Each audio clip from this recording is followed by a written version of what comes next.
오늘은 끝까지 견디는 믿음이라는 제목으로 은혜를 나누겠습니다. 우리가 이 땅을 돌아볼 때 어두운 가운데 빛이 점점 희미해져 가는 것을 느낍니다. 어둠의 죄악은 계속 짙어지는데 빛이 있으면 더 밝아지고 우리는 그럴 때일수록 하나님이 주신 생명의 빛을 발해야 되는데 우리들조차도 빛이 점점 희미해져 가는 것을 봅니다. 그래서 어둠에 방황하는 사람들이 여기에 길이 있을까 저기에 길이 있을까 하는데 길을 찾지 못하고 빛을 찾지 못하고 혹시라도 교회 가면 괜찮을까 싶은데 오늘날 교회가 세상 사람들에게 희망의 빛이 되지 못하는 경우가 있어요. 정말 교회가 교회다운 역할, 소금의 역할을 감당하고 빛의 역할을 감당하면 아무 문제가 없는데 교회에 와서도 세상 것들의 마음을 빼앗기고 교회에 오는 성도들을 자기 이익의 도구로 삼으려는 사람들이 교회에 많이 있어요.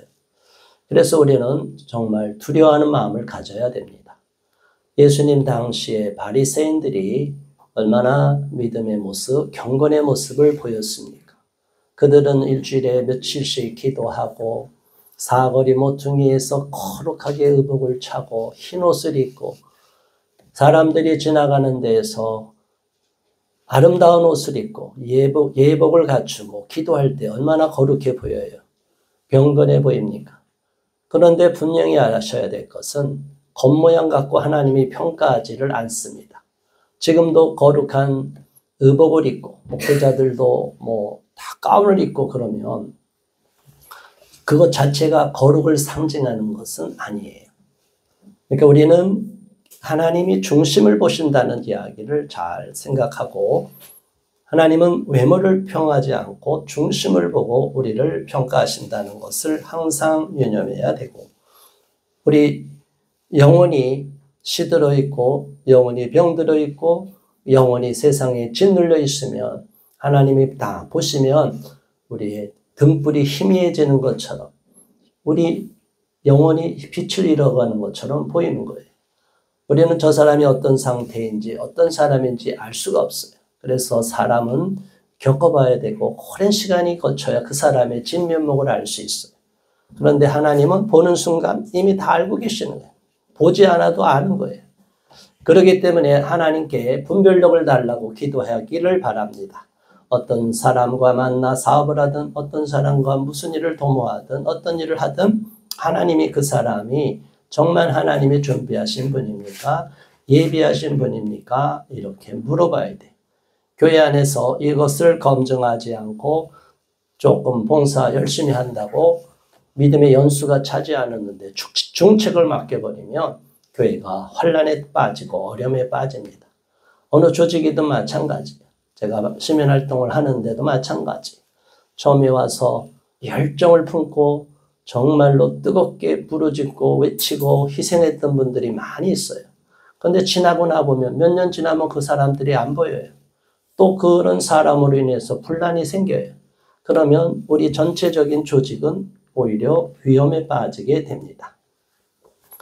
예수님이 마지막 때에 대해서 안타까워하는 그 시대의 제자들의 그 모습, 그 당시 이스라엘 백성들은 성전을 중심으로 항상 성전 중심으로 생각을 했기 때문에 이 세 번째 헤롯 성전이 지어질 때 얼마나 감동을 했는지 모릅니다. 헤롯은 이스라엘 민족이 아니고 로마의 압제 시대에서 앞잡이 노릇을 하는 과거의 일제시대의 총독과 같은 역할을 했기 때문에 이스라엘 백성들의 원망이 자자했어요.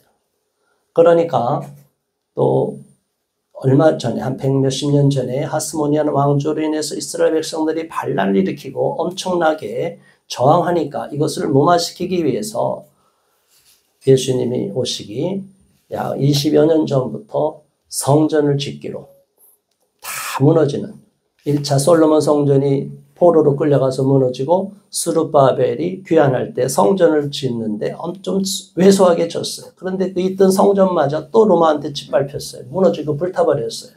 그러니까 이스라엘 백성들에게 환심을 사기 위해서 성전을 지어야겠다. 그냥 지으면 안 되잖아요.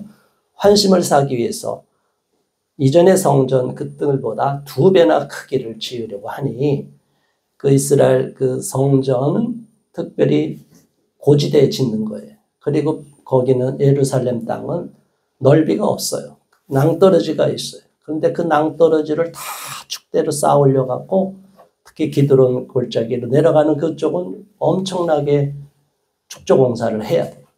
그래서 그 넓은 2배의 면적이 되는 뜰을 만들고 확보하기 위해서 성전 공사를 하니 무려 몇 년이 걸렸어요? 84년이라는 세월이 걸렸어요. 80년이 넘는 세월. 어떤 분은 82년이라고 하고 또 84년이라고 하는데 80년의 세월이 넘어서 성전을 짓고 예수님 당시 약 AD 이때 한 30년, 29년 정도 약 4년의 차이가 있으니까 AD 30년, 29년 정도로 보면 그 이후로도 엄청나게 30년이 더 넘는 세월을 지었으니 아직 성전이 다 완성이 안 된 상황이에요. 그래도 그 성전 축조를 하고 그 위험찬 모습을 볼 때 우리 제자들이 얼마나 대단하게 여기겠어요. 이미 그 당시에도 50년 정도의 시간이 들여서 성전을 축조하고 있던 거예요. 건축하고 있던 거예요. 그러니 제자들이 성전에서 예수님이 말씀하시고 나올 때에 성전 건물들을 제자들이 가리켜 1절에 보이려고 나오니 대답하여 이르시되 예수님께서 제자들 예수님 이 성전을 보십시오.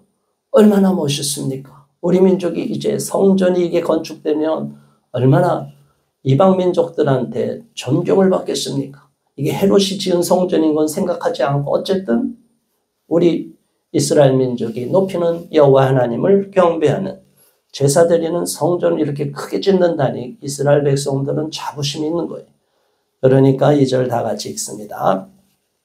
대답하여 이르시되 너희가 이 모든 것을 보지 못하느냐?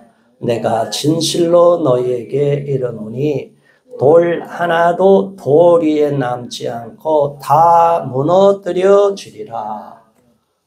이 어마어마한 성전 그 밑을 축조할 때 몇십 톤짜리 돌을 갖다 기초를 쌓았을 거예요. 얼마나 크게 지었겠습니까?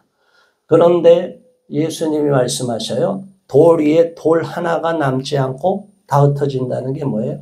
완전히 파쇄된다는 거예요. 그런데 이 예언이 나중에 역사학자들이 이야기해요. AD 70년에 디도 장군이 반란을 또 일어나니까 예루살렘을 포위해서 완전히 다 몰살을 시키는데 그때 예루살렘을 점령한 로마 군인들에게 소문이 퍼졌다고 합니다. 돌과 돌 사이에 금은 보화가 엄청나게 숨겨져 있다는 소문이 돌았어요. 그러니 로마 군인들은 어떻게 했겠어요? 그 성전 쌓은 그 돌을 하나씩 다 그냥 뒤집어 엎은 거예요. 보석이 나올 거라고, 보물이 나올 거라고 생각하니까. 하나님의 예언의 성취가 이루어지는 거예요. 하나님이 구약에서도 여호수아에게 여리고성 무너뜨리고 하나님이 무너뜨리고 나서 기초를 쌓을 때에 장남이 죽고 문짝을 세울 때 막내 아들이 죽으리라. 그 예언대로 다시 나중에 후대에 여리고성을 다시 복원할 때 실제로 그게 이루어졌어요. 하나님의 예언의 말씀은 시간이 지나도 그대로 이루어지는 것을 믿으시기 바랍니다. 그래서 하나님의 말씀을 두려워해야 돼요. 하나님이 우리에게 주신 약속이 있다면 그 약속은 당장 이루어지지 않는 것 같아도 반드시 이루어지고 성취되는 것을 믿으시기 바랍니다. 악인이 지금 바로하고 악인이 지금 번영한다, 번성한다 할지라도 악을 행한 자는 반드시 하나님이 심판하십니다. 살아서도 심판하고 죽어서도 심판하는 거죠. 살아서도 악한 자들은 말로가 비참하게 되는 것을 봅니다. 하나님을 두려워하지 않기 때문에 사람들이 악을 행하고 사람의 눈을 피하려고만 하는 거예요. 세상의 법정에서도 우리의 의로움을 다 인정받지 못합니다. 우리의 억울함을 다 풀어주지 않습니다. 우리의 잘못이 있다 할지라도 그 잘못이 과중되게 처벌되거나 재판 결과가 나오거나 또는 진짜로 큰 죄를 졌는데도 불구하고 어떤 사람은 경미한 처벌로 끝나버리는 경우가 있어요. 그래서 세상에 아무리 유명한 판사, 세상에 아무리 훌륭한 법전이라 하더라도 완벽하게 재판을 할 수가 없어요. 하나님 앞에 가야만이 우리가 진실로 의로움을 인정받을 수가 있고 우리의 억울함을 풀 수가 있습니다. 그런데 더 중요한 것은 우리 크리스천들은 비록 억울하다 할지라도 내 양심의 세미한 음성을 들어야 됩니다. 그러한 결과에 대하여 겸허히 받아들이고 나는 하나님 보시기에 부족함이 있었다는 것을 깨달았으면 회개하고 돌이키고 다시는 그런 죄를 반복하지 말아야 돼요. 그런 일을 더 이상 억울하다고만 하지 말고 하나님 제가 잘못한 부분은 회개합니다. 그러나 그 처분 결과가 제가 기대하는 것만큼 나오지 않았지만 그나마 더 최악의 결과가 주어지지 않은 것만 해도 감사합니다. 우리는 어떤 상황에서도 하나님께 감사하는 마음을 잃어서는 안 되겠습니다. 불평하기 시작하면 끝이 없어요. 하나님께 은혜를 많이 받은 사람들이 불평을 가장 많이 해요. 부모한테 사랑을 너무나 많이 받은 자식들이 불효자가 된대요. 그런데 효자들을 보면 부모한테 버림당하고 외면당하고 무시당하고 별로 사랑도 못 받았던 자녀들이 그 아버지, 어머니, 부모를 용서하고 나중에 엄청 더 철이 들어서 부모들한테 효도를 하는 경우가 많다고 그래요. 그러면 부모들이 얼마나 민망해요. 내가 사랑도 얼마 주지 않았는데 이 자식이 나한테, 이 녀석들이 나한테 이렇게 사랑을 베푸니 부모도 육신의 부모지만 가책이 느껴지는 거예요. 그런데 사랑을 너무 많이 받은 자녀들은 주는 사랑이 당연하게 여겨지고 더 안 줬다고 난리예요. 재산을 더 안 줬다고 불평하고 왜 나는 형제들보다 더 안 줬냐 원한을 품어요. 부모는 줄 만큼 다 준 거예요. 그래도 왜 나한테 더 안 줬냐고 부모가 왜 나를 더 대우해 주지 않았냐고 불평하는 것이 인간의 죄성이에요. 우리는 하나님을 알 때 이러한 불만을 품은 자식들 하나님을 원망하는 자식들처럼 부모를 원망하는 자식들처럼 하나님을 원망하지 않기를 바랍니다. 우리는 어떤 결과를 주시든 하나님께 감사하고 겸손히 하나님께 순종하며 나갈 수 있기를 바랍니다. 3절 이하에서 보면 예수님께서 감람산에서 다시 올라가 앉으셨을 때에 제자들이 이제 묻습니다. 이게 도대체 무슨 일입니까? 그 당시에 제자들은 상상할 수 없는 일이에요. 그런데 예수님은 먼 미래를 바라보고 이미 역사를 다 아시고 계시기 때문에 미래에 일어날 일들이 상상이 안 되는 거예요. 아니 예수님 이 어마어마한 성전이 다 무너진다고요? 말이 됩니까? 말이 안 되는 거예요. 자기들의 믿음에서는 유대 민족 우선주의 오직 선민의식에 잡혀있는 이스라엘 백성들은 상상이 안 되는 거예요. 하나님이 이제 다시 성전을 멋있게 지었고 세 번째 성전을 주셨는데 이 성전이 다시 무너진다고요. 예수님이 이 땅에 오셨는데도요. 말이 안 된다고 생각을 했어요. 그렇다면 언제 그런 일이 있을 겁니까? 때를 궁금해하는 거예요. 저와 여러분이 오늘날 믿음 생활하는 사람들 중에 많이 미혹당하는 경우가 종말론의 신앙입니다.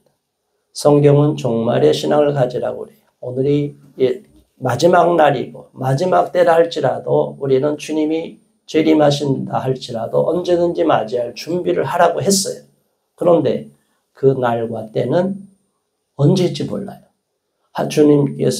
주께서는 하루가 1000년 같고 1000년이 하루 같다 이렇게 말씀하시고 예수님 당시의 제자들이 금방 예수님이 승천하시고 강림하실 줄 알았어요. 그런데 그때 이후로 벌써 얼마가 지났어요? 2000년이 지났어요. 그런데 그 당시의 제자들은 얼마나 절박한 마음이 있었겠어요. 우리는 주님의 때를 정확히 알지 못하는데 우리 마음이 급하다 보니까 그 카이로스의 때를 언제라고 자꾸 규정을 짓고 싶은 마음이 생겨요. 사람들이 거기에 또 열광을 해요. 또 언제 온다고 그러면 사람들이 더 열심히 신앙생활하는 것 같아요. 그런데 종말의 신앙의 시간표, 예언된 시간표가 딱 지나면 사람들의 믿음이 시험이 들어요. 다 떨어져. 세상으로 돌아가요. 많은 이단 종파들이 몰몬교도 마찬가지고 다 종말의 때를 예언을 했어요. 우리 기독교가 이런 종말 신앙을 갖되 종말의 그 시간이 언제인지 날짜에 초점을 맞추면 미혹을 당하게 되고 그 날에 만일 이루어지지 않으면 어떡할 거예요? 많은 시한부 종말론자들이 그래서 이단으로 규정을 받게 되는 경우가 그럽니다. 주님이 오실 때는 어떻게 오신다고 그랬어요? 온 백성이 다 알도록 하늘에서 온다고 그랬어요. 그러니까 그날은 전 세계가 다 마비가 되는 날이에요. 주님이 오실 때 준비된 자녀들은 다 데살로니가서에 있듯이 다 휴고되는 거예요. 휴고도 있어요, 성경에. 없는 게 아니에요. 자꾸 그 날짜, 시한부 종말론과 휴거를 엮어놓으니까 휴거가 없는 것처럼 자꾸 그렇게 오해를 하는데 아니에요. 준비된 자녀들은 다 하늘에서 주님이 공중 재림하실 때 하늘로 들려 올라가게 됩니다. 믿으십니까? 그래서 그날을 준비하기 위해서 슬기로운 다섯 처녀처럼 기름을 준비해야 되는 거예요. 믿음을 준비해야 되는 거예요. 믿음을 준비하지 않은 사람들은 그날이 재앙의 날이 돼요. 교회를 다닌다 할지라도 재앙의 날이 되는 거예요. 남겨지는 거예요. 이 남겨지는 박해 시대는 견딜 사람이 거의 없어요.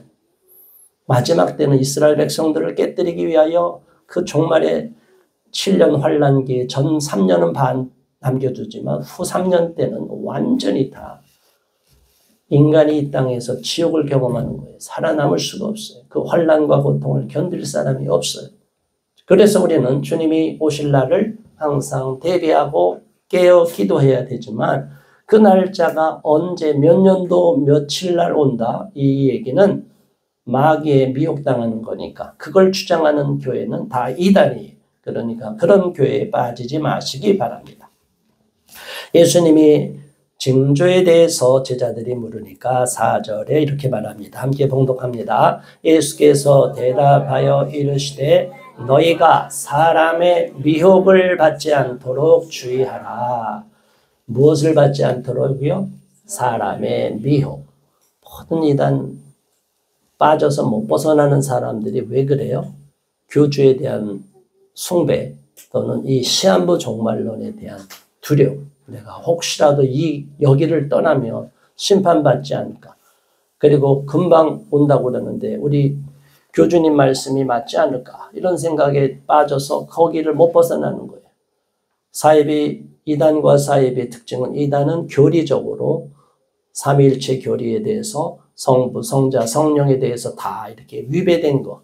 뭐 보혜사 성령이라는지 본인이 무슨 내가 하나님이라는지 내가 예수 그리스도라고 재림 예수라고 하는 등 이렇게 삼위일체에서 격가지로 친 게 다 이단인데 사이비는 교주를 숭배하는 거예요. 잘 아시죠? 우리 주변에 유명한 암흑에 그 성도들이 교주를 숭배해요. 그러니까 우리 교주는 어떤 잘못을 해도 다 용인이 되는 거예요. 그 잘못, 폐악질을 해도 하나님 앞에 신성모독죄를 저질러도 다 우리 교주님이시니까 어쩔 수 없이 그 상황에서 누구를 어떻고 마귀는 거짓의 앞이니까 교묘하게 자꾸 거짓말에 넘어간 사람은 계속 거짓말에 속아 넘어가게 돼 있어요. 저와 여러분은 영적인 분별을 해야 됩니다. 사람의 미혹을 받지 않도록 해야 됩니다. 내가 정말 숭배하는 대상이 사람인지 하나님인지를 분별해야 돼요. 그 거대한 이단이라고 하는 개톨릭에서는 교황을 신으로 받들고 마리아를 숭배해요. 우리는 개톨릭 신자들이 생명운동을 하고 이런 거 참 귀하게 여기지만 교리적으로 보면 수많은 죽은 사람들을 숭배하고 그 성인의 날이 너무나 많아요. 도고라고 그래서 죽은 사람들이 동공이라고 그러나요? 그 죽은 사람들이 막 우리를 위해서 통공인가 그 기도를 막 하게 하고. 자, 여러분 개톨릭의 교리를 보면 그냥 머리가 찌끈찌끈하는 거예요. 왜냐하면 그 모든 날이 하나도 계속 죽은 성인의 날로 만들어요. 사람을 숭배하지 말라고 그래고 우상을 만들지 말라고 그랬는데 계속 우상을 숭배하게 만들어요. 그러니까 죽은 자에게 자꾸 관심을 갖게 돼요. 우리는 죽음이 중요한 게 아니라 죽음을 넘어 부활하신 예수님을 믿는 신앙을 가져야 됩니다. 십자가에서 고통당하는 고난의 예수님의 형상이 중요한 게 아니라 예수님이 부활 승천하셨기 때문에 그냥 비어있는 십자가, 우리 개신교는 부활의 신앙을 강조하기 때문에 십자가에 예수님의 성상이 없어요. 성상을 숭배하는 게 아니에요. 여기에 대해서 분명히 알아야 되는데 미혹을 당해 사람의 교리에 자유주의 신학에 이단 사술에 다 넘어가는 것을 봅니다. 오늘날 현대주의 신학은 다 병들어 있는 신학이 되고 변질된 신학이 되었어요. 성경 말씀이 하나님의 영감으로 사람의 성경 기자로 인해서 쓰여진 하나님의 말씀이라는 이 성경 영감론 자체를 부정해버려요. 사람이 지었다는 거죠. 사람을 손에 통해서 썼지만 그건 사람이 쓴 거라는 거예요. 결론. 그러나 우리는 하나님의 주권을 인정해요. 저는 장편 소설을 쓸 때 이런 경험을 좀 얼핏 했어요. 제가 의도한 플롯으로는 이렇게 결론이 안 날 건데 막 기도하며 쓰다 보니 갑자기 제가 엉뚱한 글을 쓰는 거예요. 결론이 전혀 주인공을 그렇게 죽음으로 가지 않으려고 했는데 하나님은 딱 죽음으로. 결론은 그 민족을 애통해하고 고통을 겪고 애절한 마음을 가진 그 사람도 죄인이라는 거예요. 하나님은 결국은 모든 인간은 죄인이다. 죄인임을 깨우쳐주기 위해서 주제를 형성화시키기 원했는데 저는 주인공에 대한 애착이 있으니까 어떻게 하든지 주인공을 막 그렇지 않게 하려고 했는데 하나님은 그게 아니었어요. 저는 이걸 느끼면서 이런 성경의 영감론을 더 깊이 알게 됐어요. 성경의 그 작가가 하나님의 영감으로 사로잡힐 때는 얼마나 더 성령으로 충만했겠어요. 하나님이 딱 붙잡아서 그냥 쓰게 하시는 거예요. 그러나 아무렇게나 쓸 수 없으니까 지식이 있는 사람, 헬라어를 아는 사람, 히브리어를 아는 문자를 다 이렇게 통독한 사람, 통달한 사람에게 그런 일을 맡기는 거지 아무한테나 맡길 수는 없으니까 공부를 하게 하되 하나님이 영어로 잡아서 쓰게 하시는 거예요. 저는 이런 성경 영감에 대해서 오히려 글 쓰는 작가가 되면서 더 깊이 이해하게 됐어요. 자, 여러분 하나님을 알 때 깊이 알아야 됩니다. 어설프게 알면 안 돼요. 5절 많은 사람이 내 이름으로 와서 이르되 나는 그리스도라 하여 많은 사람을 미혹하리라. 지금 그리스도가 대한민국의 이단으로 자칭 예수님이 수십 명이고요. 자칭 하나님 엄청 많고요. 저기 있다 저기 있다 그래서 우리 예수님 만나러 가자고 하는 분이 많아요. 자, 넘어가면 돼야 안 돼요. 그런 이단 쪽에 빠진 분들은 처음에 신비주의에 빠져서 미혹을 당해요. 저도 그런데 집회를 가봤었어요. 미혹을 여기가 진짜인가 싶어서 표적이 나타나요. 쓰러지고 일어나고 그런 것 같아요. 이 쇼일 수도 있는데 그걸 모르는 거예요. 그 당시는 분별이 안 되니까 표적이 그게 막 일어나는 거죠. 근데 뒤집어지고 자빠지고 소리 지르고 꽥꽥하는 게 이게 마귀가 주는 방언인지 성령이 주시는 건지 분별이 안 되고 또 그렇게 하도 문제가 되니까 신사도주의라고 그래서 또 방언하는 건 모두 다 틀렸다. 오순절 마가 다락방에 떨어진 것은 글로사, 언어고 말로 하는 것이다. 이방 언어였지 이런 특별한 언어가 아니다. 또 이래서 또 성령이 주시는 은사 중에 하나인 방언을 다 전면 부정하는 분들이 있어요. 어느 분이 그래요. 이단 전문가가 주여세 목사님 같은 분이 어떻게 방언을 인정합니까? 저는 인정한다고 그랬어요. 제가 여러모로 보면 합리적이고 상식적인 사람인 것 같은데 어떻게 방언을 그러면 거기에다 뭐라고 얘기해도 어쩔 수 없어요. 아닌 건 아니고 하나님이 주신 방언의 은사를 받은 분은 알아요. 방언도 하나님이 주신 특별한 은사예요. 고린도전서 12장, 13장, 14장, 12장, 14장에 특별하게 주시는 은혜가 있고 그런 방언의 은사와 은혜를 주실 때 귀신의 표적, 열매를 보면 귀신이 주는 방언인지 하나님이 주신 성령의 방언인지를 알게 돼요. 선교회를 만들어도 교회를 유익하게 하는 것은 발아철치기 때문에 인정받지만 교회를 해치고 교회에 있는 성도들을 끌어가서 자기 집단을 강화시키려고 하는 것은 이단들이에요. 그건 잘못된 거예요. 그래서 은사를 받을 때 하나님이 교회에서 주님의 몸된 교회에서 더 헌신하게 만들고 주를 위해서 더 충성하게 하는 은사는 하나님이 주신 거예요. 그러나 그 교회를 무너뜨리고 이상하게 변질되고 교만해지고 아무 통제도 안 받고 혼자 잘난 척하고 미친 듯이 하면 이거는 마귀가 주는 거예요. 마귀는 분란시키는 거기 때문에. 성령의 열매와 마귀의 열매, 귀신의 열매, 악한 열매를 분별하는 저와 여러분 되기를 바랍니다. 6절에 오늘날 시대를 보면 전쟁이 또 계속 이어지고 있어요. 난리와 난리 소문을 듣겠으나 너희는 삼가 두려워하지 말라. 이런 일이 있어야 돼. 아직 끝은 아니니라. 7절 민족이 민족을 나라가 나라를 대적하여 일어나겠고 곳곳에 기근과 지진이 있으리니 이 모든 것은 재난의 시작이니라. 이미 재난이 시작이 돼서 지금 재난이 굉장히 심해지고 있는 상황이에요. 예전과 달리 이 대한민국에서도 기후가 바뀌었어요. 우리나라도 아열대로 바뀌고 11월 달에 폭우가 오고 지금 과거에 지방에서 과일을 재배했던 지역, 사과 같은 경우도 어디 사과가 유명했어요? 예전에 대구 사과가 유명했어요. 근데 지금 대구 사과는 맛이 없대요. 어디 사과가? 강원도 쪽에 나오는 사과가 진짜 사과로 맛있대요. 그러니까 온도가 확 바뀌어버렸어요. 천재지변이 일어났어요. 쓰레기가 계속 방출되니까 이 플라스틱이 수거가 안 되고 분해가 되면 그게 다시 물고기가 먹고 그게 우리 몸으로 들어온다는 거예요. 그래서 생선도 별로 안 좋아요, 지금. 지금 특히 조개 같은 것들은 중금속이 많이 오염되어 있기 때문에 조개류 먹는 사람들은 별로 건강에 안 좋을 거예요. 우리 몸에도 자꾸 축축이 되는 거예요.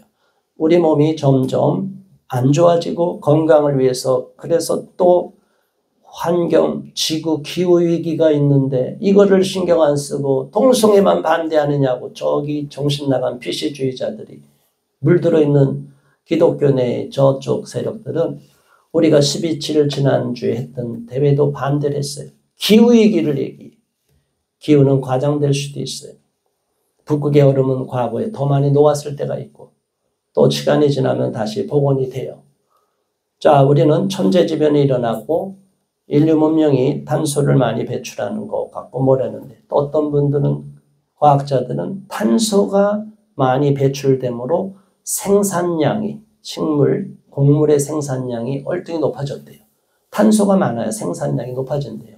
식량 위기를 극복한다는 거예요.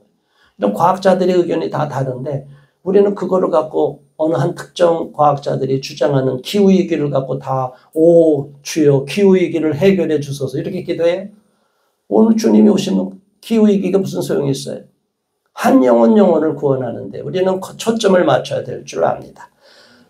환경을 오염시키고 환경을 파괴하는데 우리가 앞장서자는 얘기가 아니라 환경운동이 악한 나쁜 의도로 작동하고 있다는 것을 알고 절대로 환경운동이 우리의 사역에 교회의 우선순위가 되어서는 안 된다는 걸 말하고 있는 거예요. 우리는 영혼 구령에 초점을 맞춰야 될 줄로 믿습니다.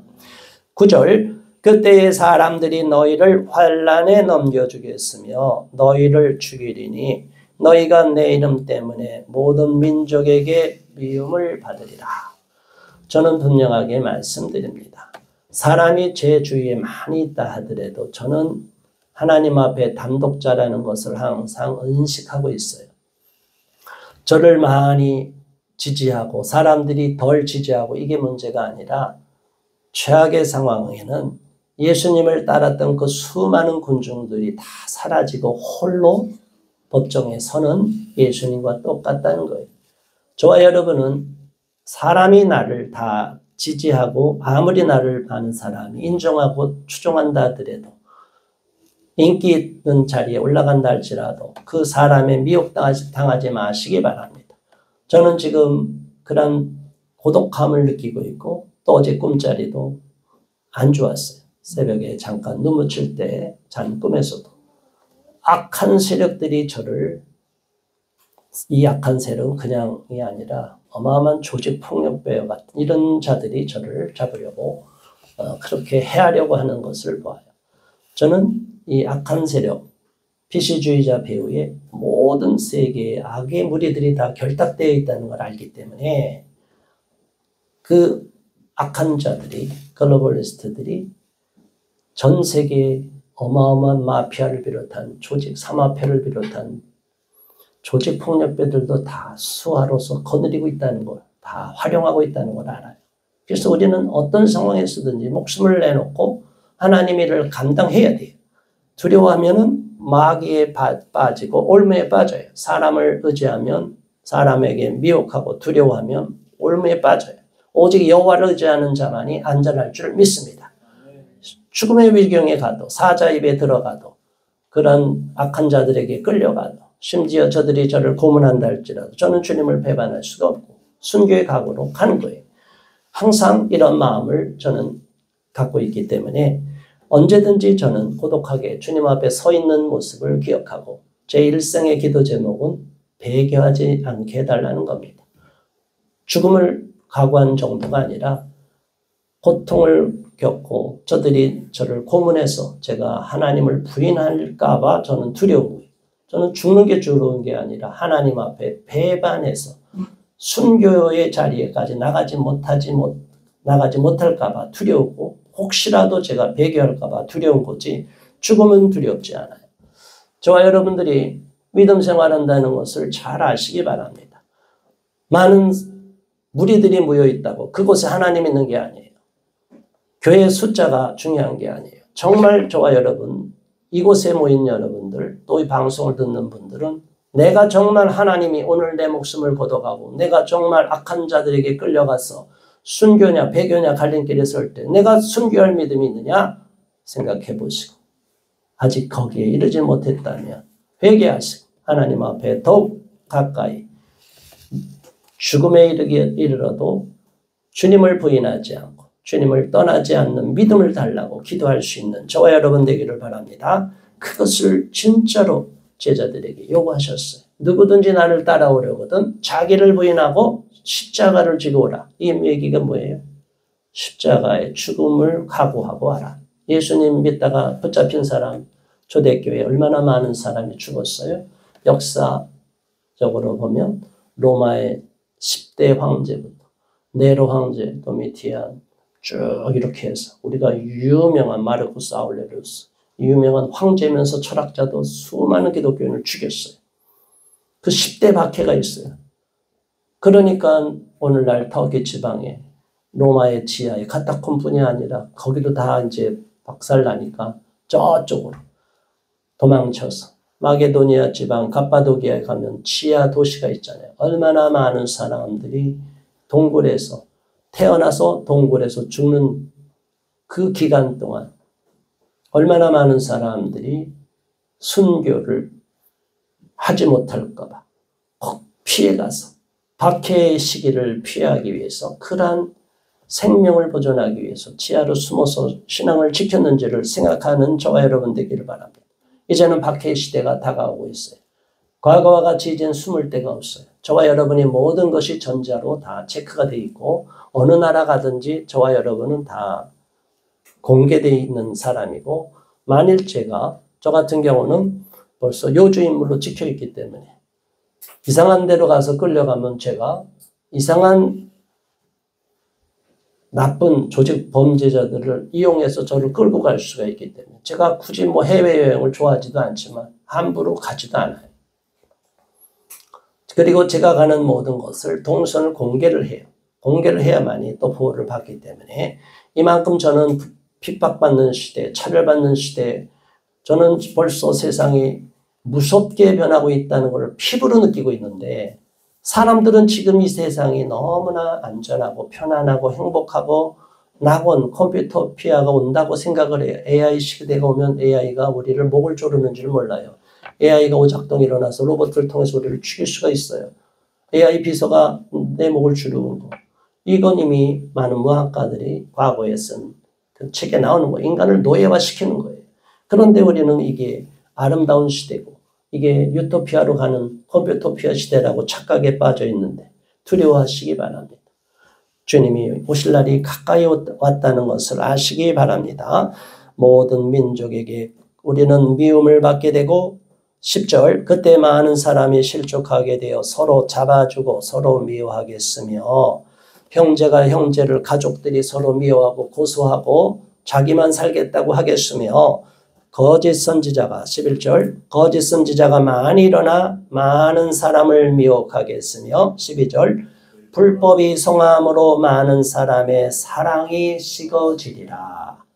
뭐가 식어진다고요? 마지막 때의 징조는 사랑이 식어집니다. 신문을 보면 알죠. 부모가 자식을 죽이고 자식이 부모를 죽이고 부부간에 서로가 죽이고 원수가 되어 있는 거예요. 이제는 마귀가 우리 인간에게 사람에 대한 하나님에 대한 사랑과 사람에 대한 사랑을 다 쉽게 만들어요. 그래서 결혼하더라도 이혼 어떻게 할지 재산 분할부터 써놓고 시작을 해요.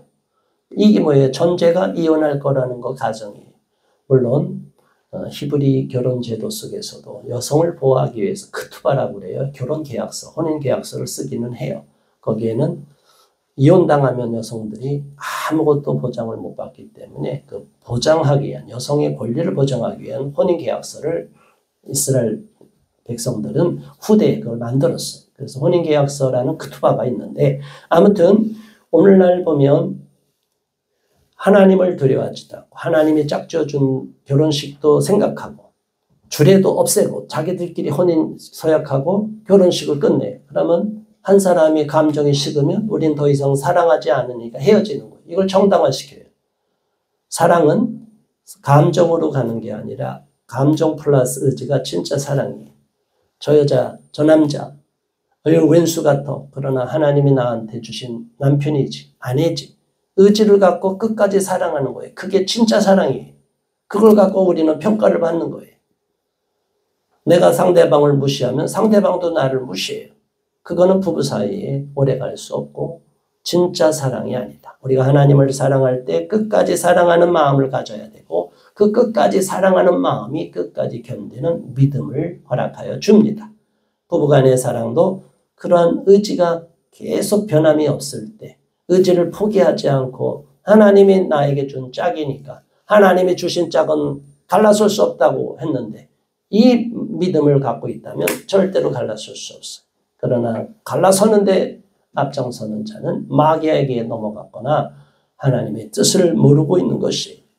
저와 여러분은 약한 시대에 실족하지 않기 위해서 기도해야 됩니다. 10절 그때 많은 사람이 실족하게 되어 서로 잡아주고 서로 미워하겠으며 11절 거짓 선지자가 많이 일어나 많은 사람을 미혹하겠으며 12절 불법이 성함으로 많은 사람의 사랑이 식어지리라 하고 이제 마지막 13절 그러나 끝까지 견디는 자는 구원을 얻으리라. 14절 이 천국 복음이 모든 민족에게 증언되기 위하여 온 세상에 전파되리니 그제야 끝이 오리라. 그래서 온 세상 복음이 뿌려지고 지금 수천 개의 성경 번역하는 선교사님들이 있고 번역이 돼 있는데 이제 거의 미전도 종족은 끝나가고 있어요. 자, 이제 주님이 오실 날이 가깝습니다. 그런데 마지막 때까지 끝까지 견디는 자가 구원을 받는다고 그랬어요. 환난을 견디는 것, 또 시험을 견뎌야 됩니다. 유혹을 견뎌야 됩니다. 지금은 어떤 위기의 시대냐면 모든 것이 너무나 많이 자유롭게 주어져서 이 자유를 지키고 방종으로 흘러서 하나님을 떠나는 자들이 너무나 많아요. 너무나 풍요로운 복을 누리니까 풍요 속에 빈곤처럼 영적으로 고갈되고 타락하는 사람들이 너무나 많아요. 교회 내에서도 타락하는 자들이 너무나 많아요. 교회 내 불륜 사건이 너무 많이 일어나요. 세상과 똑같아요. 이러니까 초대교회 고린도교회에 일어난 현상이 지금 마지막 21세기의 서구의 교회와 우리나라 교회도 점점 병들어가고 있고 동성애도 말할 것도 없고 자, 이런 시대에 우리가 어떻게 믿음을 지켜야 되겠습니까? 주님만을 끝까지 믿고 말씀에 창념하고 날마다 예수님을 위해서 죽기를 각오하는 순교의 신앙으로 이겨내야 될 줄 믿고 어떤 악은 다 버리라고 했기 때문에 어떤 마귀의 유혹도 다 예수 그리스도의 이름으로 물리치는 저와 여러분 되시기를 주님의 이름으로 축원합니다. 우리 모두 끝까지 순결한 믿음, 견디는 믿음을 갖게 해달라고 이 시간 합심하여 기도합니다. 주여 할렐루야. 하나님 아버지 감사합니다. 고맙습니다. 이 세상이 악하고 이 세상이 점점 병들어가고 있고 악이 관영하고 있습니다. 하나님, 이러한 때에 미혹이 넘쳐나고 있고 거짓 선지자가 활개를 치고 있는 이 때에 박해가 점점 다가오고 있는 이 때에 하나님, 우리는 어떠한 신앙을 가져야 되겠는지를 깨닫게 해주셔서 감사합니다. 눈에 보이는 교회 건물, 성전이 중요한 것이 아니고 교회당 건물이 중요한 것이 아니고 세상에서 성공하는 것이 중요한 것이 아니라 진정으로 하나님의 말씀에 청렴해야 됨을 봅니다. 하나님 아버지여, 두려운 마음을 갖게 하시고 내가 하나님의 심판대 앞에 설 때 진정으로 우리 예수님 인정받고 칭찬받는 신앙인지를 돌아보기를 바랍니다. 우리 하나님이여 도와주시옵소서. 순교의 신앙으로까지 나가기를 바랍니다. 어떠한 거짓 미혹에도 휘둘리지 않고 마귀의 유혹에도 넘어가지 않는 죽으면 죽으리다는 일사각오의 신앙, 예수와 같은 신앙으로 나가기를 원합니다. 이 악한 시대에 죽음을 두려워하지 않게 하시고 아직도 두려워하는 자는 온전한 사랑, 하나님과 온전히 연합하지 못했음을 지적받았습니다. 하나님, 우리가 두려움이 없게 하여 주시고 목숨을 내 던질지라도 주님과의 연합이 끊어지지 않게 하시고 어떠한 고통 환난 가운데도 주님을 배반하지 않고 예수님을 부인하지 않는 순교의 신앙, 죽음을 넘어서는 신앙을 갖기를 원합니다. 그리하여 끝까지 견디는 믿음으로써 승리의 주인공이 되기를 원하며 천국의 주인공, 구원받는 자의 반열에 오르기를 원합니다. 인도하여 주시옵소서. 예수 그리스도 이름으로 간절히 기도드리옵나이다. 아멘.